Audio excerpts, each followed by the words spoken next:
তার একজন সন্তান 16 বছরের কিশোর ছিল। সেই সন্তান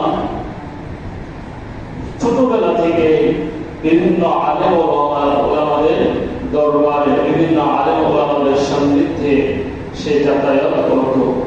তো সে বুঝতে পারলো যে এই পৃথিবীটা আসলে এখানে থাকার জায়গা নয়, আর এই পৃথিবীর মায়ায় করে আমাদের কোনো লাভ নেই। তো সে দুনিয়ার জিন্দেগিতে একেবারে সামান্য নগণ্য ভাবে চলাফেরা শুরু করতে লাগলো। সে দুনিয়ার চাকচিক্যের মধ্যে ডুবে পড়ে যায় নাই, সে দুনিয়ার মায়ায় পড়ে যায় নাই, সে একেবারে সিম্পল, একেবারে সাধারণ মানুষের মতো চলাফেরা শুরু করতে লাগলো। এখন একদিন হঠাৎ তার সেই সন্তান মন্ত্রী পরিষদের তার সামনে গিয়েছে। মন্ত্রীরা দেখে, সেই সন্তানকে দেখে তারা বলতেছে যে সে এরকম অবস্থায় যদি চলাফেরা করে তাহলে আমাদের তো সমস্যা, আমাদের মান ক্ষুণ্ণ হয়, এবং কি খলিফা হারুন রশিদের মান ক্ষুণ্ণ হয়। একজন বাদশাহের সন্তান এত নগণ্য ভাবে চলাফেরা করলে সেটা তাদের প্র্যাকটিসে বাজে, সেই কথাই তারা বলে যাচ্ছে। সেই কথা খলিফা হারুন রশিদের কানে চলে গেল। এখন খলিফা হারুন রশিদ বলতেছে, বাবা তুমি আমার এই মন্ত্রী পরিষদে এভাবে কেন আসছো? এটাতে তো আমার মান ক্ষুণ্ণ হচ্ছে, আমার মন্ত্রীদের মান ক্ষুণ্ণ হচ্ছে। তখন সেই সন্তান তৎক্ষণাৎ সেই মন্ত্রী পরিষদে একটা পাখি ছিল সাইডে বসা, সে তার সন্তান ওই পাখিটাকে উদ্দেশ্য করে বলতেছে, আল্লাহর শপথ করে বলছি, তোমার সৃষ্টিকর্তার শপথ করে বলছি, তুমি আমার কাছে চলে আসো। তৎক্ষণাৎ সেই পাখিটা তার হাতের মধ্যে চলে আসছে। মন্ত্রী পরিষদের সবাই তাকিয়ে দেখছে যে কি ঘটতে চলেছে। আবার রশিদের সন্তান আবার পাখিটাকে নির্দেশ দিল, তুমি যেখানে ছিলা সেখানে চলে যাও। সঙ্গে সঙ্গে পাখিটা জায়গায় চলে গেল। এভাবে করে সময় দেখতেছে। এবার খলিফা হারুন রশিদের সন্তান বলতেছে, বাবা তুমি দুনিয়ার মোহে পড়ে গেছো, তুমি দুনিয়ার মোহে পড়ে তোমার সন্তানকে তুমি এখন তোমার সন্তানকে তুমি কথা বলছো, তোমার সন্তানকে তুমি মন্ত্রী পরিষদের কথাবার্তা, তোমার সন্তানকে তুমি অবহেলা করছো। সুতরাং বাবা আমি তোমার মন্ত্রী পরিষদ তোমাকে ছেড়ে আমি আজকে এখান থেকে চলে গেলাম। খলিফা হারুন রশিদের সন্তান তখন তৎক্ষণাৎ গায়ে ছিল একটা কম্বল, গায়ে ছিল একটা কি কম্বল, আর হাতে ছিল একটা কোরআন নাজির। এই কোরআন নাজিরটা আর হাতে আরেকটা বাদশাহের একটা সম্মানিত একটা আংটি ছিল। সেই আংটি আর কোরআন নাজিরটা নিয়ে সে সেই মন্ত্রী পরিষদ থেকে চলে গেল। সবাইকে বিদায় নিয়ে খলিফা হারুন রশিদের সন্তান বাদশাহিত্ব ছেড়ে, সমস্ত কিছু ছেড়ে, একজন শাহজাদার সমস্ত কিছু ত্যাগ করে সে চলে গেল। অনেক বছর পরে সে ইরাকের বসরা নগরীতে হঠাৎ করে দেখা গেল তাকে একজন আল্লাহর সাহাবী ওই হারুন রশিদের সন্তানকে দেখতে পেল। তার বিল্ডিং এর কাজ করাবে সেই জন্য একজন মজদুর খুঁজতেছিল। একজন সেই ওই একজন তাকে সন্ধান দিল যে অমুক জায়গায় যাও, একজন ভালো কাজ করে, একজন ভালো কাজ করে, তোমার কাজটা সে করে দিতে পারবে। সে তার কাছে গেল, দেখতে পেল পথের মধ্যে বসে কোরআন নাজির তেলাওয়াত করতেছে। আওয়ামের জিজ্ঞেস করলো, তুমি কি মজদুর হিসেবে কাজ করবে নাকি? বলছে হ্যাঁ আমি কাজ করব, আমি তো কাজ করার জন্য আল্লাহ আমাকে দুনিয়াতে পাঠাইছে। বলতেছে আমার দুটো শর্ত আছে, যদি এই দুটো শর্ত তোমরা মানতে পারো তাহলে আমি তোমাদের কাজ করব, তোমার কাজ করব। এক নম্বর হচ্ছে আমার যখন আযান হয়ে যাবে আমাকে নামাজের সময় দিতে হবে। দুই নম্বর শর্ত হচ্ছে যখন আমার কাজ শেষ হয়ে যাবে আমাকে 1 দিরহাম এবং 1 দিরহামের ষষ্ঠমাংশ দিতে হবে। এর বেশি দিলেও চলবে না, কম দিলেও চলবে না। এই দুইটা শর্ত যদি তুমি মানতে পারো তাহলে তোমার কাজ আমি করে দিব। তখন ওই লোকটা বললো ঠিক আছে, আমি তোমার কাছ কি তোমার শর্তে আমি রাজি। সে এত সুন্দর কথা শুনে সে তার মন ভরে গেল যে সে তো আল্লাহ, সে তো আল্লাহ। তো ঠিক আছে, আমি তোমার দুটো শর্তই কি মানতে রাজি, তুমি আমার কাজটা করে দাও। ঠিক আছে, এবার হারুন রশিদের সন্তান, তাকে তো তিনি চিনে না, সেই সন্তান গিয়ে তার কাজ করা শুরু করলো। সন্ধ্যাবেলা যখন ঘনিয়ে আসলো এবার মজুরি নেওয়ার পালা। মজুরি নিয়ে ওই লোকটা অবাক হয়ে গেল, দেখলো যে একাই সে 10 জনের কাজ সেরে ফেলছে। কাজ করছে কি একজনে, কিন্তু সে দেখতে পেল 10 জনের কাজ সে একাই করে ফেলছে। আশ্চর্যজনক বিষয়, কিভাবে করলো এই কাজ? লোকটার মনে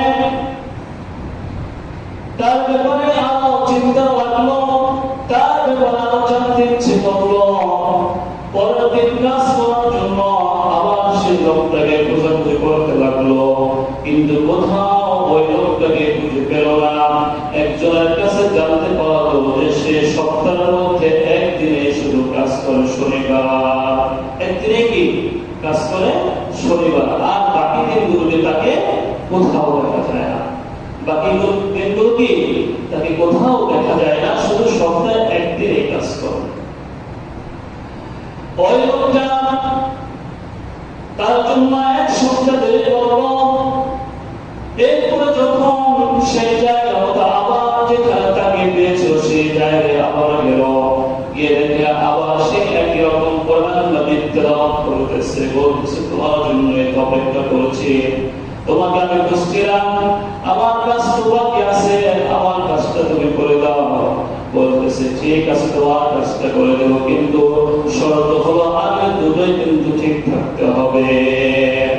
আগে শর্ত দুটো কি ঠিক থাকতে হবে। এক, নামাজের সময় আযান হলে আমাকে নামাজের সময় দিতে হবে। 2, 1 দিরহাম এবং 1 দিরহামের ষষ্ঠমাংশ আমাকে দিতে হবে। বলছে ঠিক আছে, তোমার কাজ তোমার শর্ত আমি রাখি, চলো। এবার গিয়ে সে দেখতে পেল যে লোকটা কাজ করতেছে, তার বিল্ডিং এ মেরামত করতেছে। সে দূর থেকে আড়াল থেকে তাকে দেখতেছে যে লোকটা যখন কাদা ওই বিল্ডিং এর উপরে দেয় আর এমনি এমনি ইটগুলো অটোমেটিক ভাবে সেই কাদার উপরে উঠে যায়। সুবহানাল্লাহ, আল্লাহ একজন আল্লাহওয়ালা বান্দাকে আল্লাহ কুদরতি ভাবে কি সাহায্য করতেছে। ওই লোকটা তার বুঝতে বাকি রইল না যে এই লোকটা বড় আল্লাহওয়ালা লোক, যুবক লোক, আল্লাহওয়ালা লোক, এই লোককে তো মজুরি আরো বেশি দিতে হবে। সন্ধ্যাবেলা যখন কাজ শেষ হয়ে গেল এবার লোকটার মজুরি দেওয়ার পালা। বলতেছে ভাই, আমি তোমাকে যতটুকু তুমি মজুরি চাইছো তার থেকে আমি বেশি দিতে চাই, আমি তোমাকে 3 দিরহাম দিতে চাই। বলছেন না, 3 দিরহাম আমার কম নেওয়ার দরকার নাই, আমার তোমার সঙ্গে যেই কথা আমাকে সেই পরিমাণ অর্থ তুমি আমাকে দাও। ঠিক 1 দিরহাম এবং 1 দিরহামের ষষ্ঠমাংশ নিয়ে লোকটা কি চলে গেল।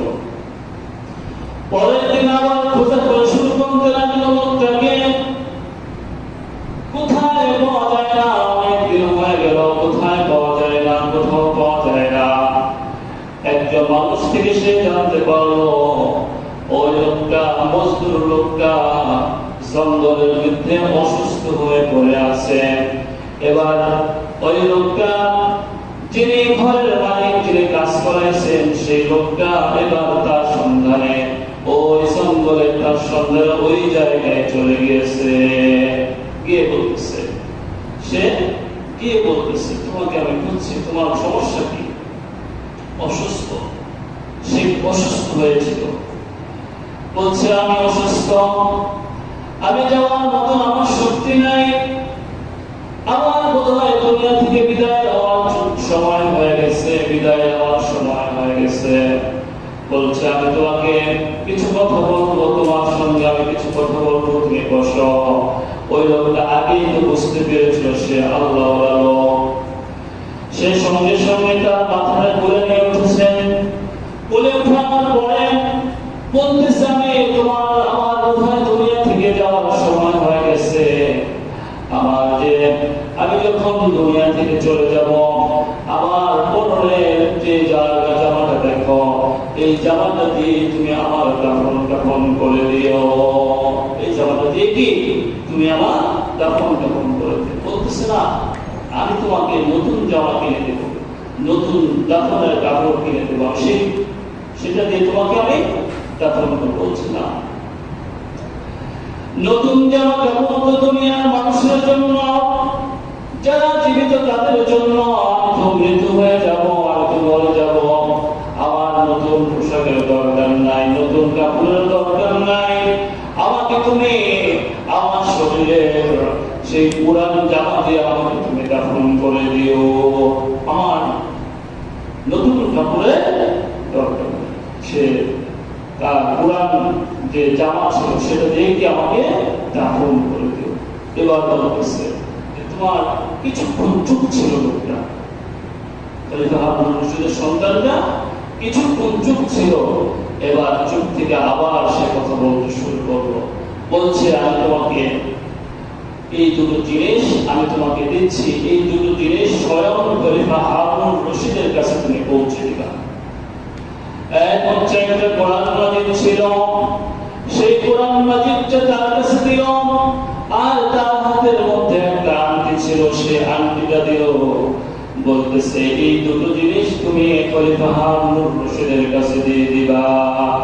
আর সন্তান দেখে, সন্তান তার পিতাকে কি উপদেশ দিচ্ছে যে খলিফা হারুন রশিদকে বলবা সে যেন দুনিয়ার মোহে পড়ে মৃত্যুবরণ না করে। কি বলছেন? দুনিয়ার মোহে পড়ে সে যেন মৃত্যুবরণ না করেন, বরং সে যেন আল্লাহ ধ্যান করে, আল্লাহ প্রিয় হয়ে যেন মৃত্যুবরণ করে। এখান থেকে শিক্ষণীয় বিষয় হচ্ছে সন্তানগুলোকে ইসলামী শিক্ষায় শিক্ষা দিতে হবে। যদি একজন সন্তান কোন পিতামাতা রেখে যায় তাহলে ওই সন্তান পিতামাতার জন্য দোয়া করে, আত্মীয় স্বজনের জন্য দোয়া করে।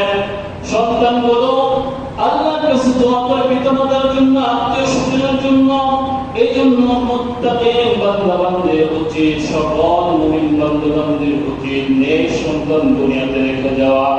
এখানে শিক্ষণীয় বিষয় হচ্ছে সন্তান যদি দুনিয়ার মধ্যে রাখতে পারেন, মৃত্যুর পরে কিয়ামত পর্যন্ত আল্লাহ পাক রব্বুল আলামিনের কাছে ওই নেক সন্তানের দোয়া আপনার কাছে পৌঁছে যাবে। সুতরাং দুনিয়াতে আউল 10টা 20টা পড়াবার না হয় একটা নেক সন্তান কি যথেষ্ট। এই জন্য সন্তানগুলোকে কোরআন হাদিস শিক্ষা দিতে হবে, সন্তানগুলোকে ইসলামী শিক্ষায় শিক্ষা দিতে হবে।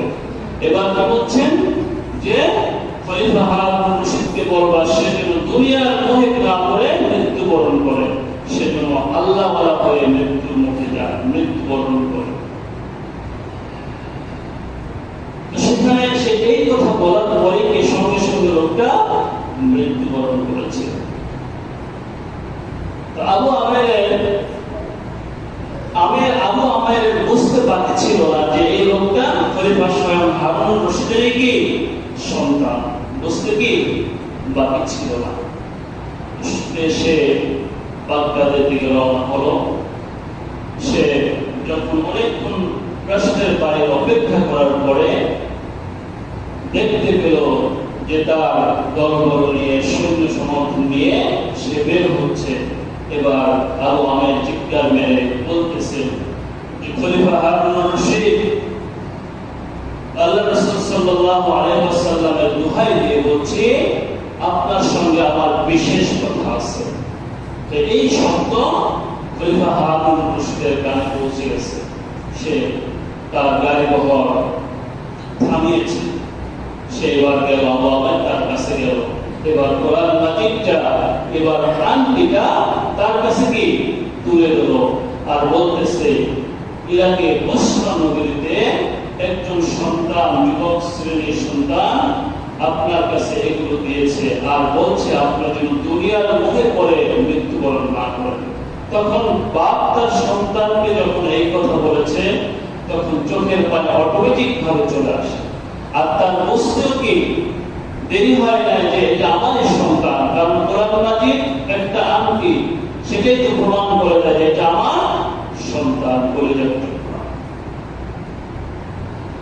তখন সৈন্যদল যখন শুধু কাজের মধ্যে বেরিয়েছে, বলতেছে মেহমানকে ঘরে নিয়ে যাও, অন্যদেরকে বলছে মেহমানকে ঘরে নিয়ে যাও, আমি আসা পর্যন্ত সে যেন এখানে থাকে, আর আমি আসার সঙ্গে সঙ্গে আমার সাথে যেন সাক্ষাতের ব্যবস্থা করে দাও।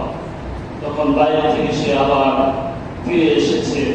ফিরে আসার পরে এবার খলিফা হারুন রশিদ স্বয়ং সে তার আবু আমেরকে তার পাশে বসিয়েছে। এবার জিজ্ঞেস করতেছে, তুমি ওই লোকটাকে কি চিনো, যে লোকটা কে ছিল? বলতেছে, হ্যাঁ, আমার ধারণা হয়েছে যে সেটা আপনারই কি সন্তান।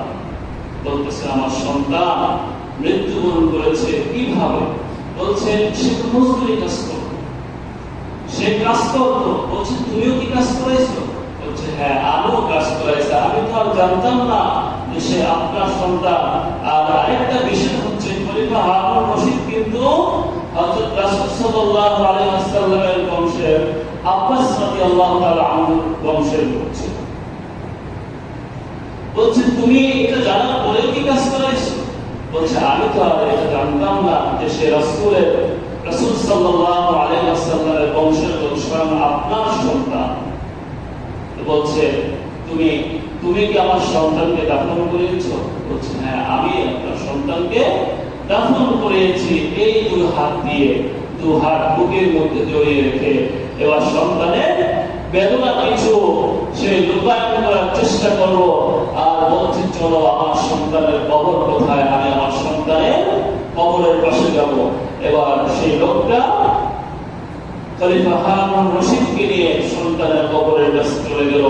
সেখানে গিয়ে ওজিফা পাঠ করলো সন্তানের জন্য, এবং চিন্তা করলো যে এই সন্তান দুনিয়ার মধ্যে আমার সবচেয়ে মূল্যবান সন্তান ছিল, আমার সবচেয়ে মূল্যবান সন্তান ছিল পৃথিবীর মধ্যে। আমার এই সন্তান আমার কলিজার টুকরা সন্তান, সে আল্লাহওয়ালা ছিল, বুঝতে আর বাকি রইল না। এই জন্য এই ঘটনা থেকে আমাদের বোঝা উচিত যে এমন সন্তান আমাদের মধ্যে বানানো উচিত যে সন্তান মৃত্যুর পরে মা বাবার জন্য দোয়া করবে, তাদের জন্য দোয়া করবে, নানাদের জন্য দোয়া করবে, আত্মীয় স্বজনের জন্য দোয়া করবে।